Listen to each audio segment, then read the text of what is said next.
Alright, so let's dive into my delivery experience. I mentioned in my last video that I had a membrane sweep, and at the time I had that membrane sweep, I was 0.5 cm dilated. So the next day I went into labor. That's the evening of the next day I went into labor. I had the membrane sweep in the morning of Wednesday. So I went into labor, say evening of the next day, and I was rushed to the hospital. I remember my mom took carrots, okra water, and the way with her as we went to the hospital. We got to the hospital, they checked me and they're like, "You're 2 centimeters dilated, madam." Oh, really? I'm like, "Okay, let me go." I said, "Go waiting, you're not going no more." We're going to check you in, check your vitals, blah blah blah, and all of that. So that was how I was admitted. The doctor came and was like, "Okay, they need to set a line." Then I started feeling intense contraction, like I wanted to poo poo. I told them I wanted to poo poo. They say, "No, madam, you cannot poo poo, you cannot poo poo, you cannot poo poo." Okay, they said they are going to set line. I said they should allow me rest first. Later they will set the line. They said no, that this is the best time to set the line. That if I wait further, that the pain is going to progress. I'm like, no, no, no, no, no. Don't set the line yet. Please, please, please, please. They were like, "No, madam, it's best to set the line now. Kiniko, kiniko." I said, "Okay, no problem." So they set the line. After setting the line, they'll come check, put their hands, the doctor will put their hands and check, you are 3 centimeters dilated, come again. But the pain was severe. At that point my husband was already around, because I was with my mom at the time I went into at that time I was with my mom. So even my husband and made me know that, "I think this your pain," because we're on the call, was on call with me, and was like, "I think this your pain is getting intense, so like the contraction is getting intense, that it's already like for 5 minutes apart. I think you should go to the hospital." And then I alerted my mom, and we went to the hospital. So they were checking. The dilation was progressing, not thanks to God. I called my pastor, he prayed with me. So that night I called him, he prayed with me, but the pain was very severe, I won't even lie. After a while I saw the bloody show. Then I knew that, personally, being a first time mom, when I saw the bloody show, I knew that yes, the time has come. The time we have all been waiting for, it has come. And they were like saying that I can't pull. But my mommy, Asha begged my mom that, "Please, I need to pull, like I'm not comfortable." My mommy followed me to the toilet. Anytime I want to push, she would say, Magbin, that's don't push, like just pull normally. I thank my mom for ever allowing me to pull, because I can't just imagine the level of discomfort I would have felt if I wasn't allowed to pull. So I managed and pull. If I was already staying long in the bedroom, my mom would be like, "No, no, no, no, no, no, we had today, stand up." And contraction became more frequent. My husband will rub my back, my mom will rub my back. When you have like jelly kind of thing, that's how the way I was feeling, like as if it was jelly that was doing me. But we thank God. They were also coming, like frequently they'll come check the heartbeat of the baby. They'll check my BP just to be sure that everything was okay, that the baby was breathing well, and that my BP was not also rising. That my BP was not also right, like maybe like my BP was normal. Let me just put. They would also check how far dilated I was. So by morning I was 9 centimeters dilated, and the doctor on duty had changed. Now this was my own person, like not like my own person, but a doctor I was more familiar with was the one on duty now, and he was like, "You're 9 centimeters dilated." That was in the early hours of the morning, and he was like, "Please, let's take this woman to the delivery ward." At that point it was not like gang, the time we've all been waiting for. What's the deal? I hope you're enjoying my gist. My hand is shaking. I'm actually holding this with my hand. I'm up, So we got into the delivery room. I was crying as they were taking me to the delivery room. Like, "Oh my God, this one girl, I'm going to deliver a baby." We got to the delivery room. They did all their normal checks and all.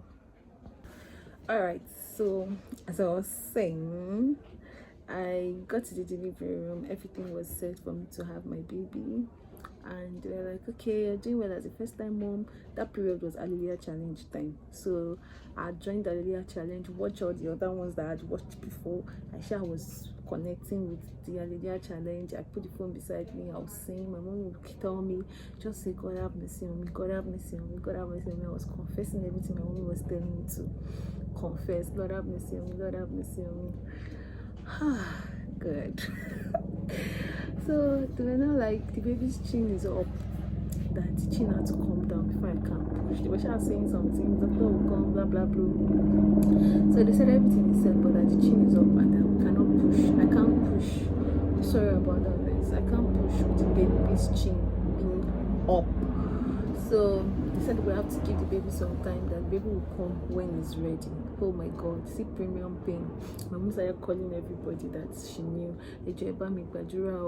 Mommy, wine, labor, like my child is in labor, pray with me, join me in prayers. I was playing a year challenge, but the pain was severe at this point. My pain level, like the pain had, and it was only my mom that could tell me in the delivery room. My husband was outside and I was just there. Oh Lord, help me, Lord have mercy on me, because I had been in pain from the previous day, 7 p.m. the previous day, till the next morning. So we waited for hours for this baby to come back, to bring out his chin so he can come out so I can push. They were checking his heartbeat, checking my BP. The doctor went and came back and said, this lady, you have not given birth. They were like, yes, she has not given birth to. We went again, just came back after some hours and saw the way I was in pain. My mommy was like, my mom was already like, the doctor said, I think we might have to do a CS. I said, yes, I said, no, I will push the baby out. Yeah. I thought, they said, calm down, madam, calm down. I said, you are doing well as a first time. I said, if you say I'm doing well, why is the baby not out yet? Why is the baby not out? If you say I'm doing well as a first time mom. And I'm like, I was getting agitated. They were like, just relax. So I didn't want to do the CS, so I said I'll push. And meanwhile, when we got to the hospital, before they set all the line and everything, only after they've set the line, but when we got to the hospital, I was doing exercise, I was squatting, I was climbing the office staircase, going and coming, and can I say it helped? Because actually I got into the hospital 2 centimeters dilated, as at the morning when I was going to give birth, I was already 9 centimeters. So everything during God shall use it to progress the old dilation thing, to make the old dilation thing progress. So now, time for the baby to come out, and they said the baby cannot come out if the chin is not down, blah blah blah, story.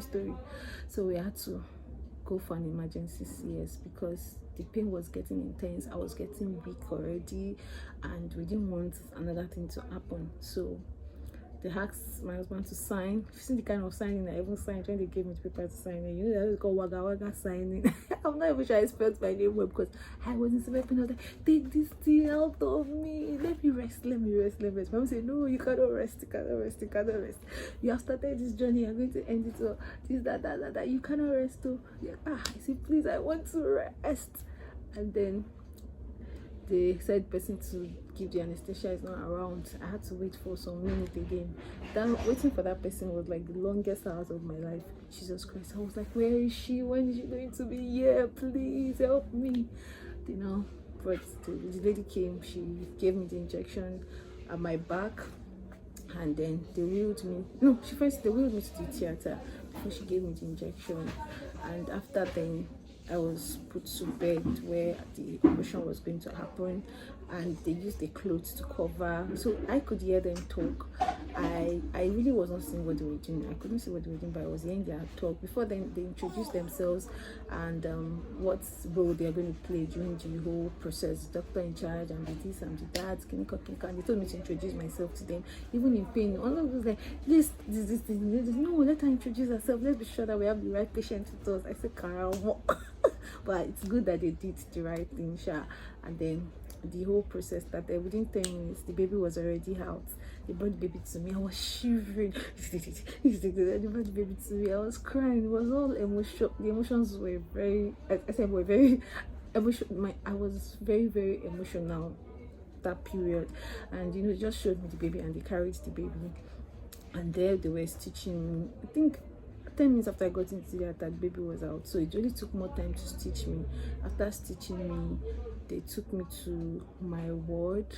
They carried me from the bed. They did the operation, put me on a stretcher, which they used to roll me to the ward. My husband was on I met my husband on the way to my ward, like joined them. They took me to my ward. They had these nice, they've decorated the room, congratulations, and I was put on the bed. I was not able to even, they told me not to move my head, and that, you know, told me not to move my head, that I should not try to raise my head up. Oh, Baba is kind of getting, so this boy wants to wake up. Let me quickly finish my story time. So I was told not to raise my head till I think they gave me a particular time that I would be able to raise my head. I couldn't eat anything. They had put a catheter, so if I wanted to pee, if I wanted to pee, that catheter is there for me to pee. And like that sha. I saw my baby. I couldn't carry in at that time. They had to give him formula because, you know, I couldn't breastfeed at that moment. So I slept for a long time, for hours. I slept, I woke up, slept. I was just sleeping. And then the battle to stand up. Oh my God, the recovery again was like recovering from CS. It's another phase. I'm going to do a new video of how the whole thing just hit me when I gave birth, and I had to now start recovering.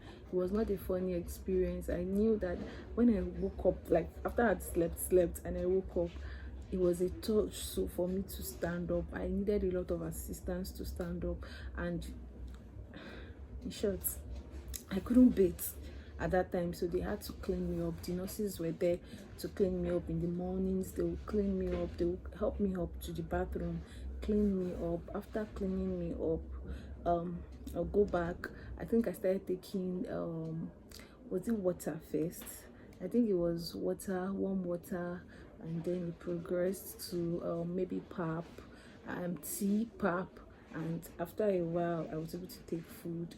And I had the wound was there for some time before it was when I were to be discharged that they removed it, and I was told to clean the incision area, yeah, every day. They told me how to go about it.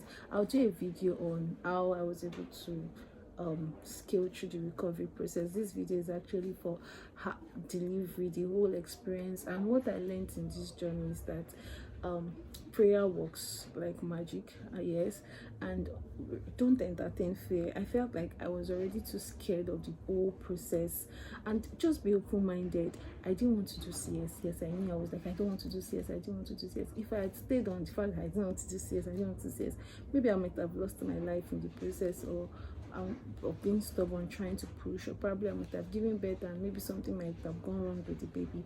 But thank God that at that point where I was already 9 centimeters dilated, there was really nothing, there was no reason for me not to be able to push the baby. No serious reason, aside from the fact I said the baby string was up. I could have been stubborn and said no, let's try, and something bad happens. So I just thank God for the wisdom to just, okay, let's opt for CS. I'm alive, my baby's alive. I felt bad at first that I didn't want to do CS, but when I still had more reasons to be grateful, because I was alive, my baby was alive, is alive, right? I'm alive, my baby is alive. Is enough reason to be thankful to God. Whether CS or no CS, I am more than grateful to God for the journey from day one till when I had carried my baby.